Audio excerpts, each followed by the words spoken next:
rabbil alamin wa bihi nasta'inu ala umuri dunya waddin wassalatu wassalamu ala ashrafil anbiya'i wal mursalin wa ala alihi wa sahbihi ajma'in amma ba'du.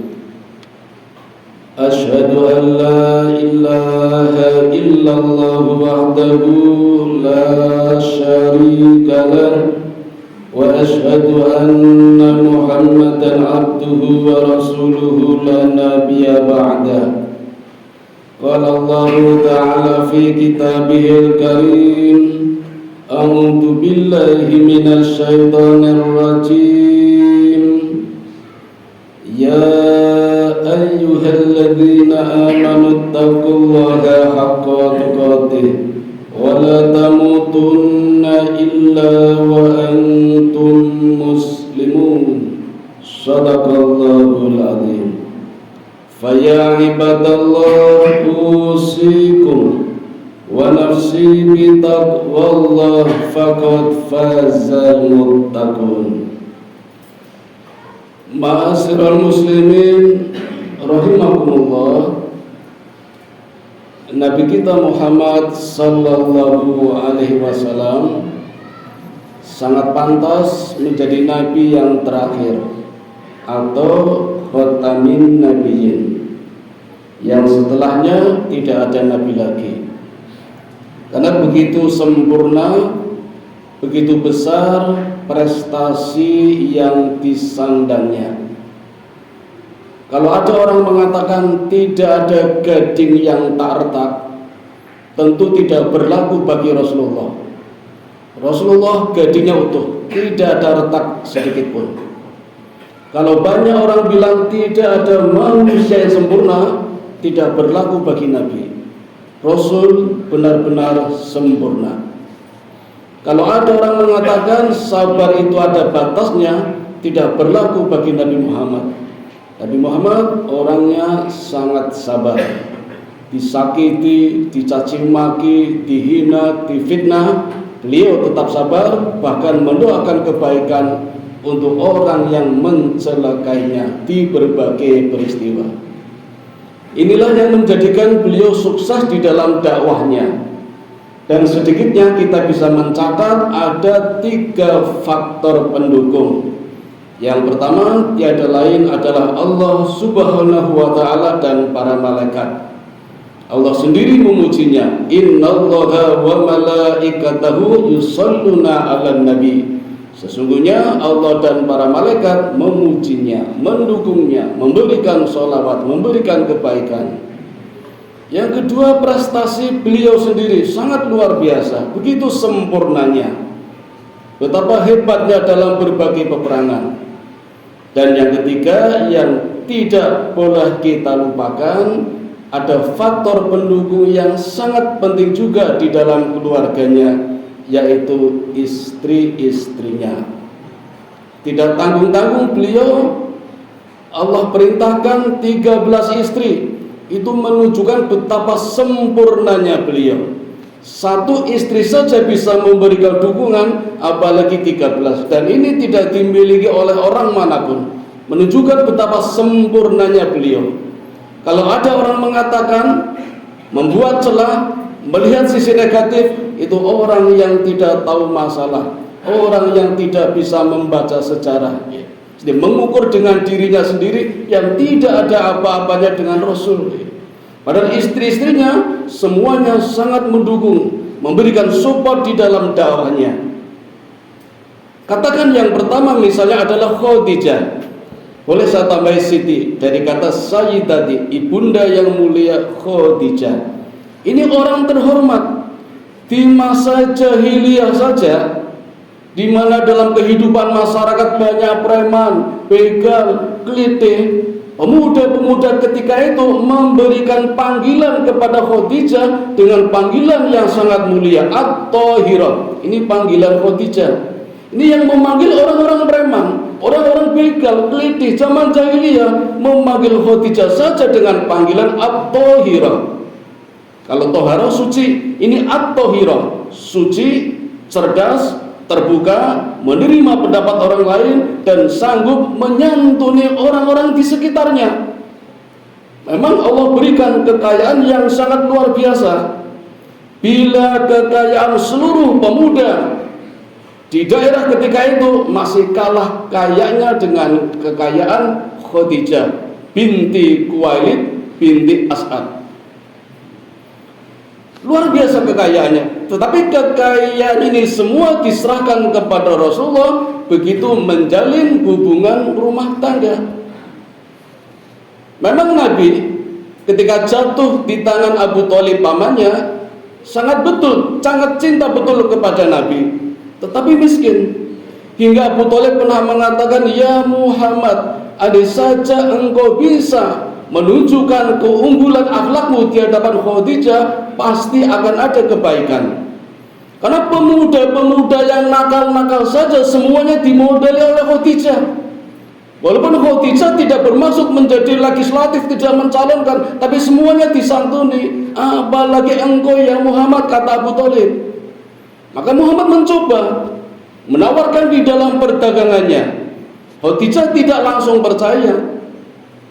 Perdagangannya diawasi oleh Maisarah, pembantunya. Kalau kita tidak tahu sejarah, pasti Maisarah dikira perempuan, padahal laki-laki. Pulang pergi perdagangan inilah diawasi oleh Maisarah, dan sekembalinya berdagang memberikan catatan-catatan yang sangat luar biasa yang tidak dimiliki oleh pedagang-pedagang lain. Sehingga karakter keluhuran akhlak inilah yang membuat Khadijah terpesona, terpikat. Lalu menawarkan kepada Rasulullah untuk menjalin hubungan rumah tangga dengan sisa estimasi usia 15 tahun. Nabi ketika itu berusia 25 tahun, Khadijah 40 tahun. Dalam riwayat lain selisihnya 28 tahun. Dan Khadijah statusnya janda 3 kali. Tapi nggak ada masalah karena perintah Allah. Allah pilihkan yang terbaik. Karena sebelumnya Rasul juga pernah menyenangi seorang wanita namanya Ummu Hani, tetapi tidak diterima oleh Abdul Muthalib karena Ummu Salamah masih dalam masa khiyar, ada yang melamar ya. Jadi tradisi ketika itu, ketika ada orang sudah dilamar, tidak boleh diodak-adik, tunggu dulu sampai ada kejelasan jadi apa tidak ya. Tidak seperti di tempat kita ada prinsip sebelum jalur kuning melengkung terjang terus, nggak ada, sana ditunggu dulu. Nah setelah jelas-jelas karena ada kemudaratan di dalam Ummu Salamah, Ummu Hani, Nabi tidak diperkenankan melamar Ummu Hani. Jadi lamarannya tidak diterima. Rupanya Allah memilihkan yang terbaik, yaitu Khadijah binti Khuwailid binti As'ad. Dan begitu menjadi istrinya sangat luar biasa, menyerahkan 100%, total kepercayaannya diserahkan kepada Nabi Muhammad. Inilah seorang istri yang tanpa ragu-ragu memberikan support dakwah kepada Nabi. Termasuk di malam pertama Nabi menerima wahyu, Iqra bismi rabbikal ladzi khalaq, khalaqal insana min 'alaq, Iqra wa rabbukal akramul ladzi 'allama bil qalam. Baru pertama kalinya Nabi berjumpa dengan malaikat Jibril dalam bentuk aslinya. Tentu saja takut, gemetaran dan khawatir, sehingga berlari Nabi itu. Dikejar malaikat sampai di dekat. Nabi mengatakan, "Ma'ana biqori, saya tidak bisa membaca." Dipaksa oleh malaikat Jibril, "Baca, pokoknya baca. Paham tidak paham, pokoknya baca." Nabi bergetaran sampai pulang, berteriak kepada Khadijah, "Ya Khadijah, zamiluni, selimuti aku." Dan ini berlangsung 3 bulan, waktu yang tidak sebentar, setiap hari seperti itu. Sampai Khadijah khawatir, kemudian menanyakan kepada sepupunya namanya Waraqah bin Naufal. Agamanya Nasrani, tetapi Waraqah menguasai kitab Taurat, menguasai kitab Zabur, menguasai kitab-kitab yang lain. Dan Waraqah mengatakan, "Ya Khadijah, malaikat yang mendatangi suamimu dulu pernah juga mendatangi Nabi Musa. Ketika Musa menerima wahyu, maka mulai mantap hatinya. mendengar cerita dari Waraqah kalau yang mendatanginya adalah malaikat. Ini berlangsung 3 bulan. Jadi di malam pertama Nabi diangkat menjadi Muhammad diangkat menjadi Nabi. Setelah 3 bulan perintahnya beda lagi, ikronya beda lagi. Kalau Nabi berteriak ya Khadijah selimuti aku, maka turun ayat yang kedua, kum fa'andir ya ayyuhal mudassir. Ayat yang kedua, kum fa'andir, wahai orang-orang yang berselimut, bangunlah, bangunlah, sampaikan kebenaran, sampaikan dakwah. Maka sejak saat itu Nabi diangkat menjadi Rasul.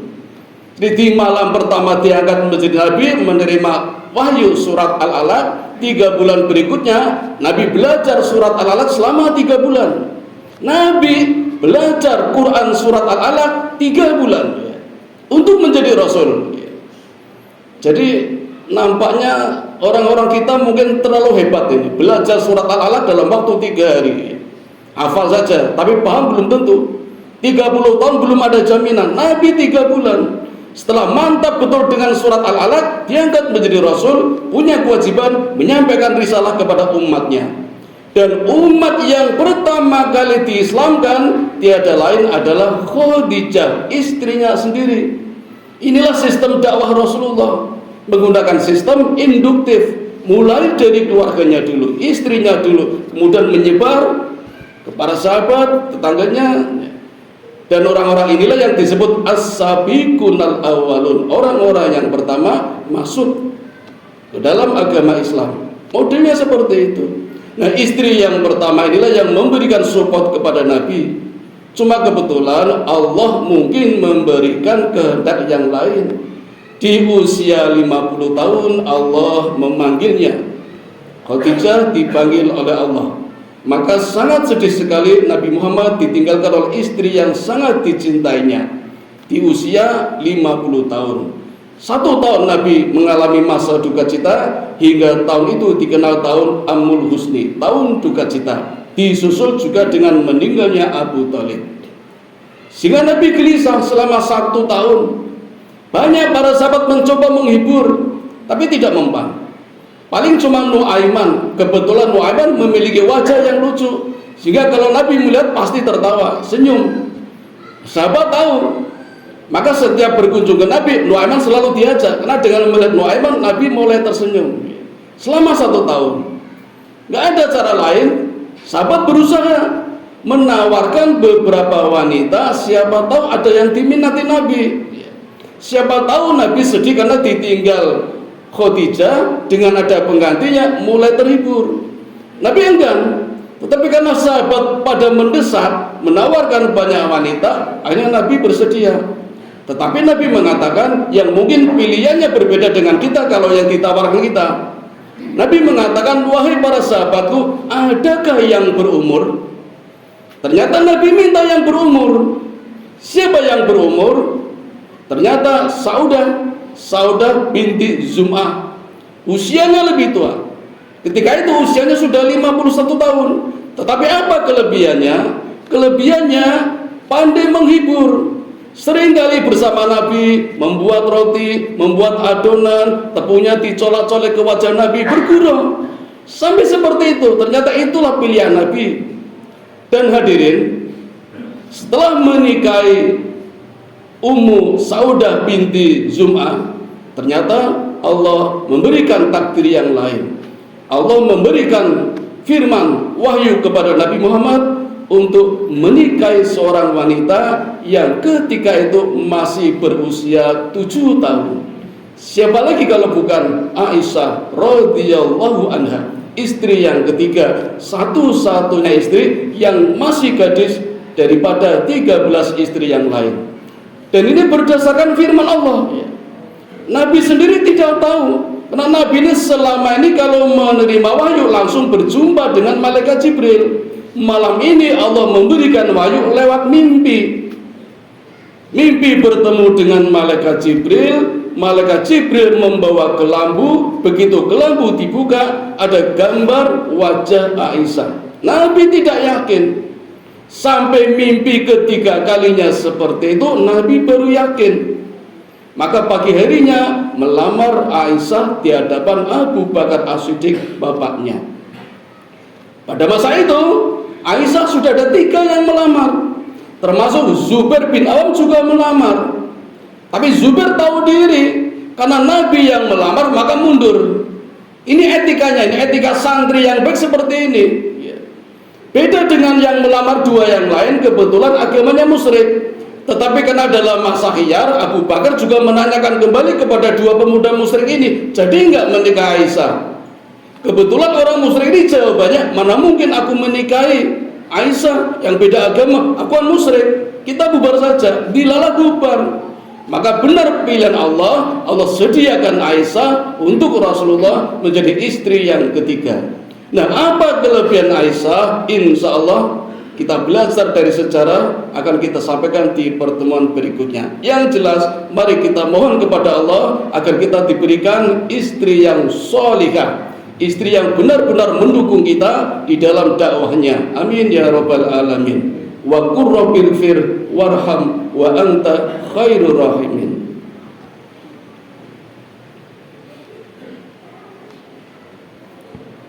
Alhamdulillahilladzi hadana li hada wa ma kunna linahtadiya laula an hadana Allah.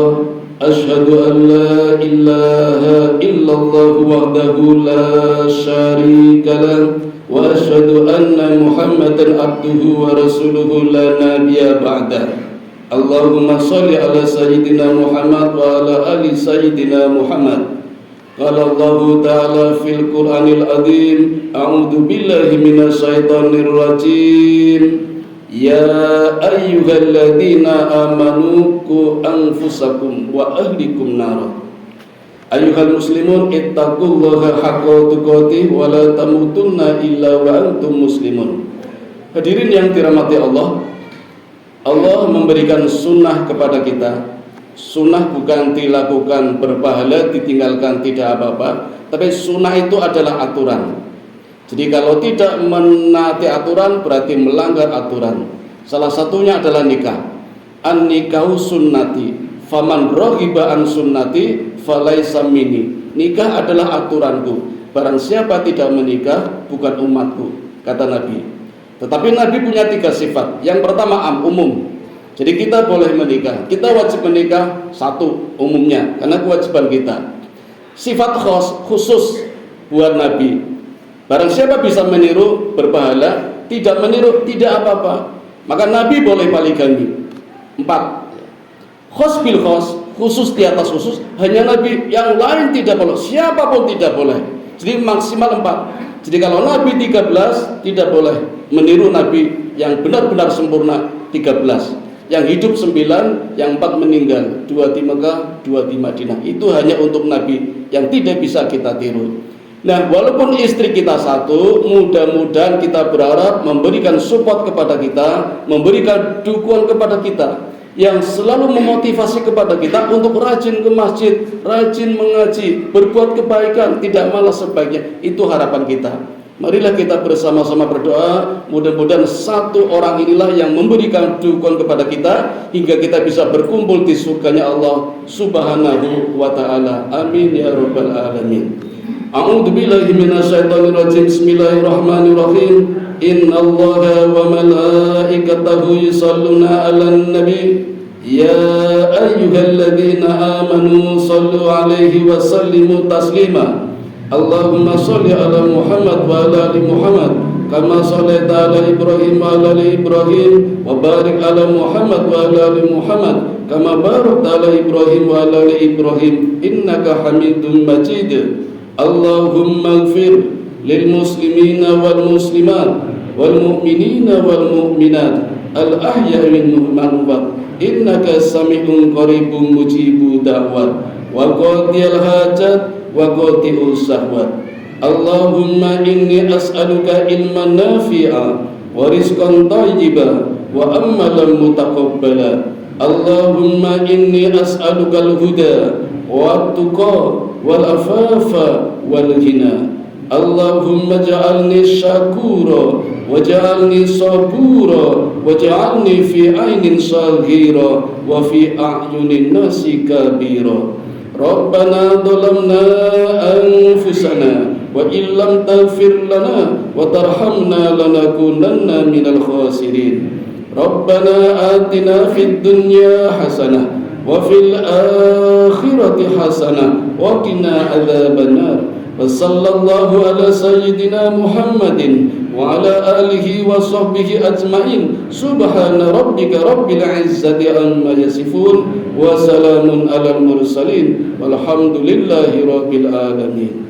Wa la dzikrullahi akbar. Aqimis shalah.